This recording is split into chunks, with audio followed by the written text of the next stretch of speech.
Thailand কম্বোডিয়ার প্রধানমন্ত্রীকে শুক্রবার ফোন করার পরও দুদেশের মধ্যে সংঘাত উত্তেজনা থামাতে ব্যর্থ হলেন মার্কিন প্রেসিডেন্ট ডোনাল্ড ট্রাম্প। যদিও ফোনালাপ শেষে ফের দুদেশ যুদ্ধবিরতিতে সম্মত হয়েছে বলে দাবি ৪৭তম মার্কিন প্রেসিডেন্টের, কিন্তু ১২ ঘণ্টা না যেতেই শনিবার ভোরে থাইল্যান্ডের বিরুদ্ধে বিমান হামলার অভিযোগ তোলে Cambodia.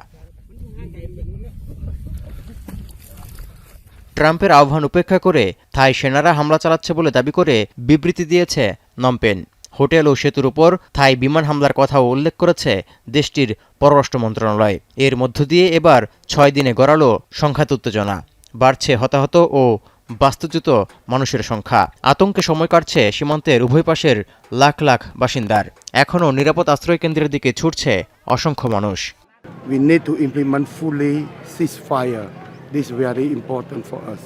We need our international friend, our international.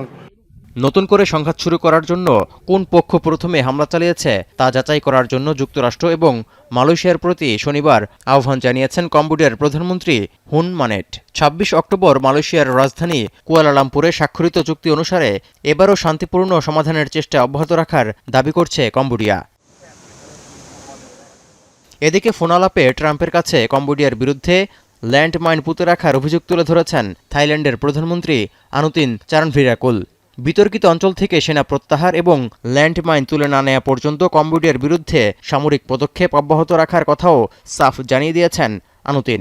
এটিকে নিজেদের সার্বভৌমত্ব এবং জনগণকে রক্ষার লড়াই বলেও অভিহিত করেছেন তিনি।ผมต้องอธิบายท่านประธานาธิบดีทรัมป์ไม่งั้นท่านก็จะไปเข้าใจว่าเราเนี่ยเป็นฝ่ายจู่โจมเป็นฝ่าย পান্না ত্রিভুজ নামের একটি ভূখণ্ডকে উভয় দেশই নিজেদের ভূখণ্ড বলে দাবি করায় থাইল্যান্ড এবং কম্বোডিয়ার দ্বন্দ্ব ১১৮ বছরের পুরনো। এর আগে ৫ দিনের রক্তক্ষয়ী সংঘাতের পর গত ২৮ জুলাই যুদ্ধবিরতিতে সম্মত হয় দুদেশ। ২৬ অক্টোবর হয় শান্তি চুক্তি।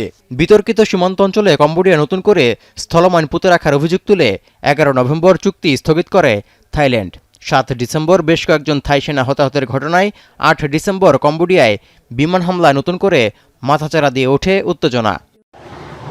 তৌহিদুর রহমান, এখন বিশ্ব।